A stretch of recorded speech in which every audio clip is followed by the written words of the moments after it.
Karibu. Ukisoma Qur'ani inakwambia kuwa Mtume Muhammad ametumwa kwa ajili ya watu wote, ambao wanatuambia watu wote hao ni ulimwengu mzima. Cha ajabu ni kwamba kama Mtume Muhammad ametumwa kwa ajili ya watu wote, ni kwa nini pia Qur'ani isiwe kwa ajili ya watu wote, bali iwe mahususi kwa ajili ya watu wa mji wa Maka? Tukisoma Qur'ani sura ya 7 aya yake ni 158 inasema, sema enyi watu, hakika mimi ni mtume kwenu nyinyi nyote. Kwa hiyo Qur'ani sura ya 7 158 inathibitisha kwamba Muhammad ametumwa kwa ajili ya watu wote. Lakini Qur'ani si kwa ajili ya watu wote.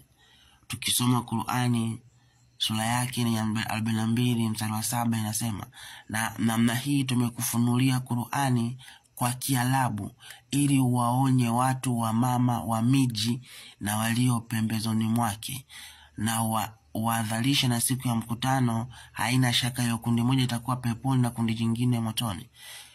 Kuna neno hapa ambalo haliko wazi, ambalo ni mama wa miji. Mama wa miji inawakilisha mji wa Maka. Hii ni aya inayosema kwamba Qur'ani imekuja ili iwaonye watu wa mji wa Maka. Ukisoma tena Qur'ani sura yake ni ya 6 mstari wake ni 92, bado inasema kuwa hiki ni kitabu tulichokiteremsha kilichobarikiwa, chenye kuhakikisha yotangulia, na ili waonye mama wa miji na walio pembezoni mwake. Kwa bado nasisitiza kuwa Qur'ani imekuja mahususi ili waonye wa mama wa mji. Je, mama wa miji maana yake ni nini? Ili tujue kwamba kweli mama wa miji inawakilisha mji wa Maka. Tukisoma kitabu cha Nobel Qur'ani peji yake ni 839 nasema, nyumba ya kwanza kabisa kwa kujengwa kwa shabaha ya kumwabudu Mwenyezi Mungu ni Al-Kaaba, iliyo katika mji uitwao Maka. Ni mji huu unaorejewa kuwa ni Ummul Qura, maana yake mama wa miji yote.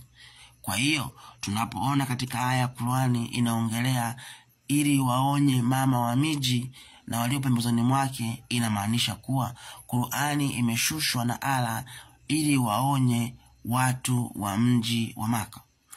Swali: kama Mtume Muhammad ametumwa kwa ajili ya watu wote, lakini Qur'ani imetumwa ili waonye watu wa mji wa Maka, je, nyie Waislamu mlioko Tanzania mnaonywa na kitabu kipi?